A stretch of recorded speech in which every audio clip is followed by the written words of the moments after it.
Gente, o telefone que está gravando esse vídeo tem 32 GB de memória interna, 2 GB de RAM e um processador Helio G25 da MediaTek. Acho que a única coisa boa desse telefone é a amperagem, é a miliamperagem, enfim, de bateria. São 5 miliamperes de bateria e é com ele que eu tenho gravado aqui esses últimos conteúdos sobre o G-Shu e é sobre ele que a gente vai trocar uma ideia agora. Vamos lá. Acessibilidade livre.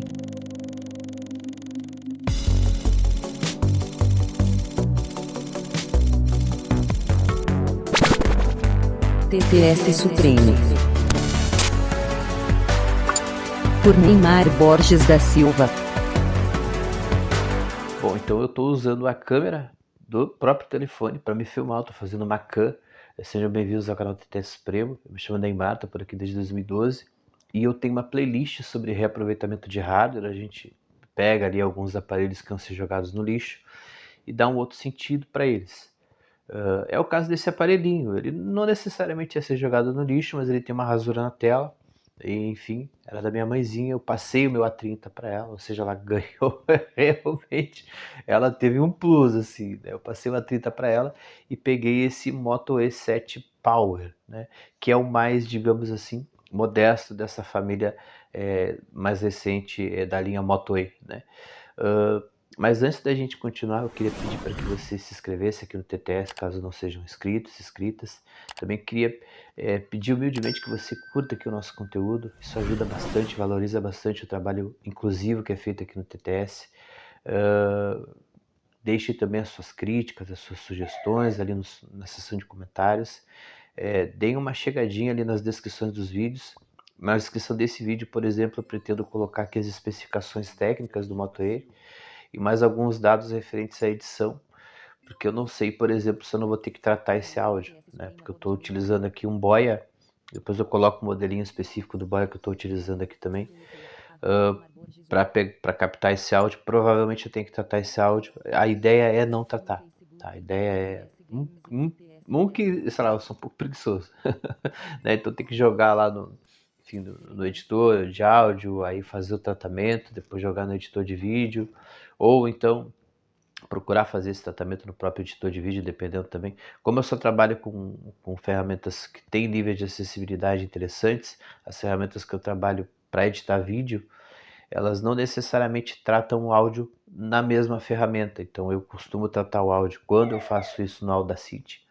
Trato o áudio por ali, depois eu só porto aquilo ali pro meu editor de vídeos, colo e pronto, tá resolvido. Aliás, o Audacity, recomendação aqui do TTS, inclusive, né? Ele reúne tudo de bom que um editor precisa ser, inclusive extraindo todas aquelas coisinhas maliciosas, enfim, né, que envolvem outras manobrinhas por aí.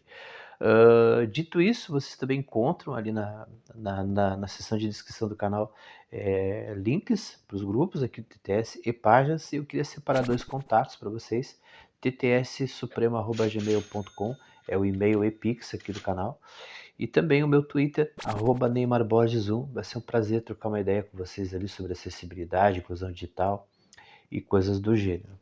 Beleza?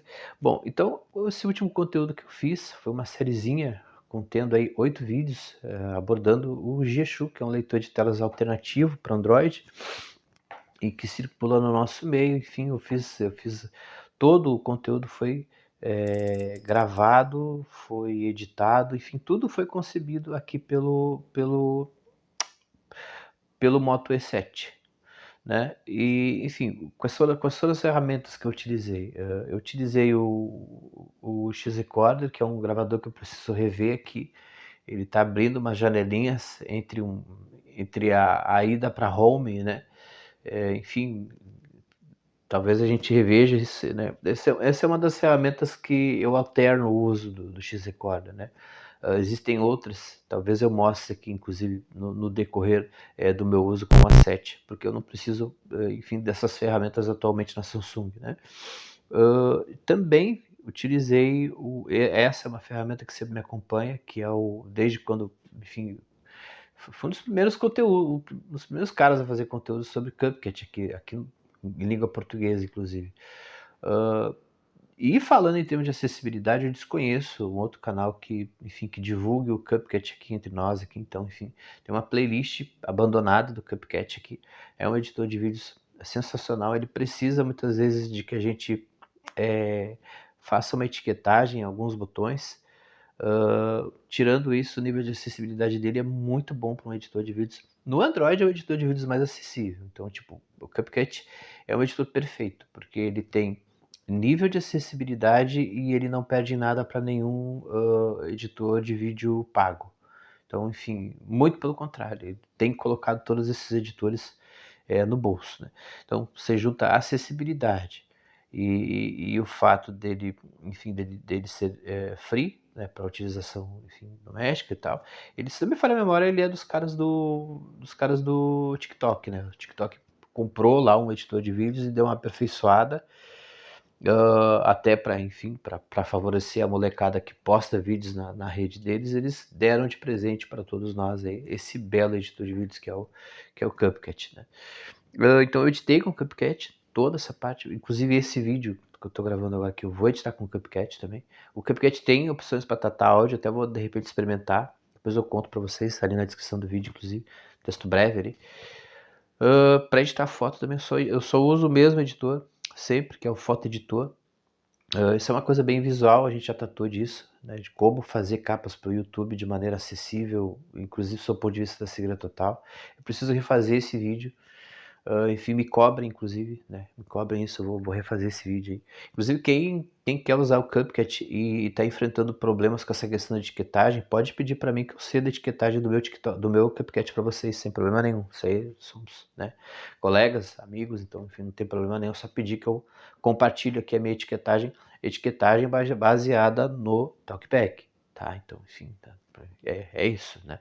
Eu preciso manter um padrão, então, assim, quando eu vou fazer edição, eu procuro editar com o mesmo editor nos meus telefones e com o mesmo leitor de tela nos meus telefones, senão eu vou enlouquecer, enfim, né, muita coisa, né?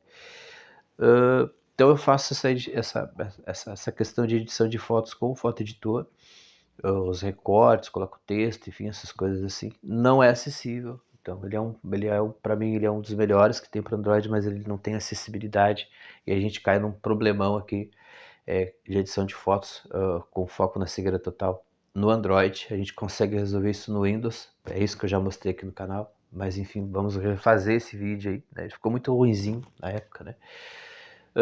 Eu uso o ASR, que também é um gravador que me acompanha, então esses três softwares, o ASR, então, nossa, o ASR eu acho que eu tenho uns 6 anos que eu tenho ele, e para mim é um grande gravador. Não utilizei ele para gerar esse conteúdo sobre G-Show, mas enfim, é um editor que me acompanha. E, enfim, gravador de áudio, né?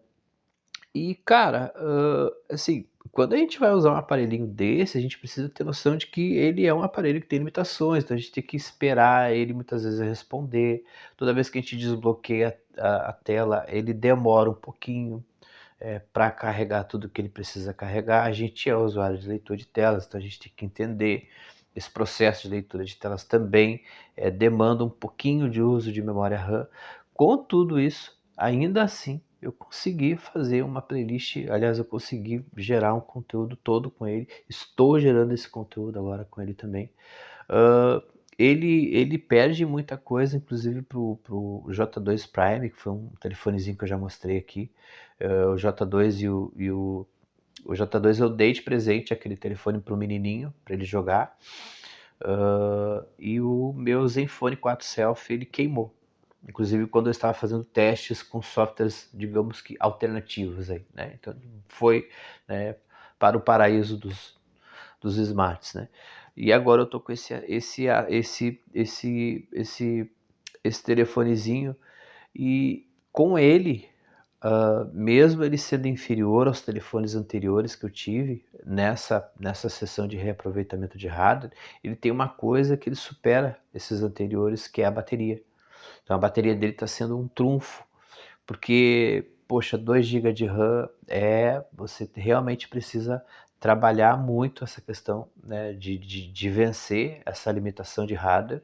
São apenas 2 GB de RAM, né, e um processador que também vamos combinar que ele dá uma sofrida, mas a gente está falando de um telefone que custa, claro que eu vi gente vendendo esse telefone por R$ 1.500, né, brasileiros assim, mau caráteres mesmo, né? Mas eu já achei ele por 720. Então, é um celular de entrada. A gente precisa entender isso, né?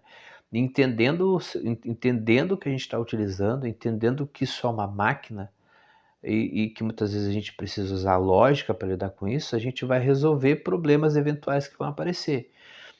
Então eu tenho agora que eu estou utilizando um cliente alternativo para o Facebook, porque o Facebook não deu para utilizar o aplicativo de maneira nenhuma.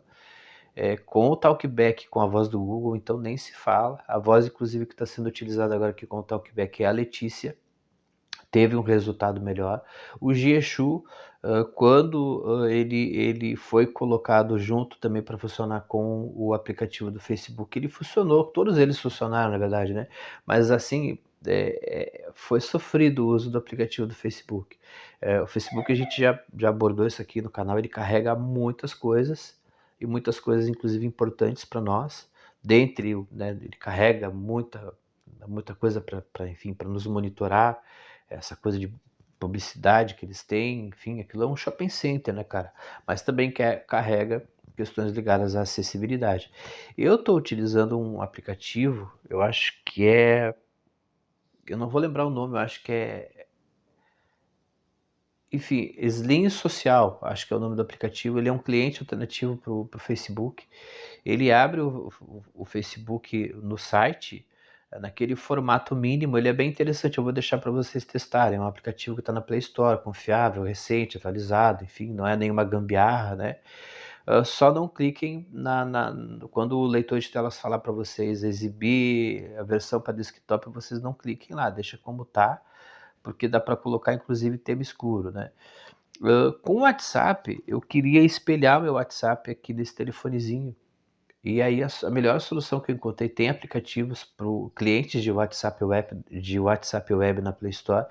Eu utilizava esses clientes nos meus tablets que eu tive, mas eu não gostei do desempenho de nenhum deles, nenhum dos dois aplicativos que eu testei. Vou deixar o link para vocês testarem, caso queiram. Ele vai espelhar o WhatsApp de vocês, né? Então, enfim, né? O nível de acessibilidade não vai ser legal. Provavelmente vai precisar de um amigo para fazer aquele primeiro login, né? Para reconhecer o QR Code. Eu optei em fazer o uso pelo Firefox, né? Então a gente vai lá no Firefox, entra no WhatsApp Web pelo Firefox, isso tudo no celular, nesse celularzinho aí. Vai lá nas opções, depois que já tiver no site, vai lá nas opções do Firefox e clica naquela opção para exibir a versão de desktop. E aí vai aparecer o código de barra, vai aparecer o código de barra, você pega o seu outro telefone, que tem o WhatsApp ali instalado, enfim, aponta para reconhecer o código de barra. Cara, o desempenho também não foi dos mais interessantes, eu acabei desistindo de usar o WhatsApp Web nesse telefone aqui. Porque ele funcionou tudo, o nível de acessibilidade foi melhor, enfim, foi bem melhor do que utilizar esses clientes alternativos da Play Store. Porém, como assim, você está utilizando ele no modo paisagem e ele está te exibindo um site que por padrão está no modo retrato. Perdão, você está utilizando o telefone com modo retrato e ele está te exibindo um site que está no modo paisagem, ou seja, você precisa rolar a página da esquerda para a direita e da direita para a esquerda. Por exemplo, se você clica numa conversa, você vai ter que rolar na horizontal a página para a direita, saca? E se você quiser sair da conversa, você tem que rodar para a esquerda, encontrar a outra conversa e clicar nela. É um uso complicadinho, é possível de fazer. Se você não é usuário de leitura de tela, por exemplo, usa essa ferramenta sem medo, faz essas configurações que eu indiquei aqui no Firefox, que vai de boa. Esse telefone aqui, ele vai ser utilizado também para mostrar algumas coisas que eu não mostrei ainda nessa playlist que eu tenho de reaproveitamento de hardware. Nessa playlist, eu já mostrei como usar esses celulares mais simples e mais modestos, como webcam, enfim, tem um monte de videozinhos. Eu vou deixar esses vídeos relacionados na descrição desse vídeo também. Vai dar trabalho fazer a descrição desse vídeo, hein, gente? Dê uma chegadinha depois ali. E nesse Motorola, a ideia é fazer uma playlist sobre root para vocês. Uma playlist que assim, eu sempre mexo quando eu vou fazer root nos meus telefones, a última vez que eu fiz root foi em 2008, aliás, em 2018, eu sempre uso o Linux, tá? Então eu abro um terminal, eu instalo o ADB por ali e outras coisinhas que são necessárias para fazer root, e eu faço por ali. Como eu sei que a maioria de vocês é usuária de Windows e tal, e o mais interessante no nosso caso aqui na hora de fazer root é utilizar o computador, porque no computador a gente tem um nível maior de acessibilidade para lidar com algumas coisas. Tem coisas que não são acessíveis, né? Enfim, a leitores de tela, como por exemplo, enfim, os bootloaders, né? Então, enfim, a gente precisa lidar com isso aí a partir de um terminal, né? Eu vou tentar talvez encontrar uma maneira de fazer isso pelo Windows. Eu realmente acho um pouquinho mais burocrático pelo Windows, mas todo mundo já está acostumado com o Windows, então, enfim, apesar de ser mais burocrático com o Windows, enfim, eu preciso pensar a respeito, mas tenho em mente que provavelmente o procedimento vai ser com Linux, né? Até para mostrar como fazer isso no Linux, porque, poxa, né? Alguém precisa mostrar isso, então provavelmente eu vou mostrar com total acessibilidade no Linux, fazendo o root nesse telefonezinho. Gente, eu acho que era isso que eu tinha para passar com relação a esse telefone.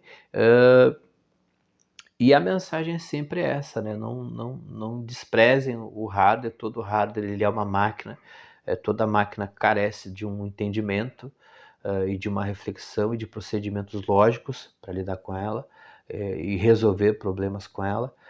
Vocês podem fazer coisas incríveis, muitas vezes com os hardwares mais modestos que vocês tiverem na mão. É tudo uma questão de parar e tentar realmente analisar e resolver os problemas e lidar com eles de maneira mais construtiva, né? Você não precisa jogar fora, você não precisa, enfim, jogar pela janela, transformar em peso de papel, desde que você tenha, enfim, uma orientação mais proativa com relação à manipulação desses dispositivos mais, enfim, modestos, né? Se você for fazer um uso mais mediano, redes sociais e tal, precisa tomar cuidado realmente, né? Precisa trocar algumas coisas, como por exemplo a voz, não, enfim, aqui a voz do Google não funcionou direitinho, precisei colocar a Letícia, que deu uma desenvoltura melhor. Não senti tanta diferença entre Geshu e Talkback funcionando aqui. Tive alguns problemas com Geshu, tive alguns problemas com Talkback, alguns problemas específicos dos leitores e outros problemas específicos realmente né, enfim, do fato do hardware ser modesto, né? Isso atingiu muito, por exemplo, o Facebook, né? O Facebook ficou muito pesado, então não deu para nenhum dos dois leitores, neste meu caso, nessa minha experiência, não deu para nenhum deles, né? A solução foi encontrar esse cliente alternativo que pode ser interessante, inclusive, para quem tem telefones mais enfim, mais encorpados, vamos dizer assim. O link dele vai estar aqui na descrição para vocês testarem. E, enfim, a gente vai ter também, nos próximos dias, alguns conteúdos sobre o Talkback, tá? Assim, eu vou ensinar vocês a editar texto aqui no Talkback, porque parece que muita gente não sabe. Então, trabalhar com texto no Talkback é simples. E eu vou mostrar isso no Android 10, que é um Talkback que está cheio de limitações, porque não pode usar esses recursos de multitouch. Limitação esta a qual também está submetido o próprio Geshu. Então eu acho interessante mostrar isso em um hardware limitado, porque se rodar bem com esse hardware limitado, então vocês vão pegar no de vocês, que eu imagino que seja um pouquinho melhor, e aí o desempenho vai ser, imagino eu, um pouquinho melhor. Beleza, gente? Então não percam os próximos conteúdos. A gente vai abordar o Talkback também por aqui. Vai ter esse ano, se tudo der certo, a playlist de root aqui no canal. Se não for neste canal, será no outro. Enfim, tem essa questão também. Provavelmente eu dei reboot aqui no TTS. Mas enfim, isso é papo para mais além. Tá bom? Obrigado pela paciência de sempre. Obrigado por ter acompanhado esse vídeo até o fim, ou pelo menos parte dele. A gente se vê na próxima. Um abração. Tchau, tchau.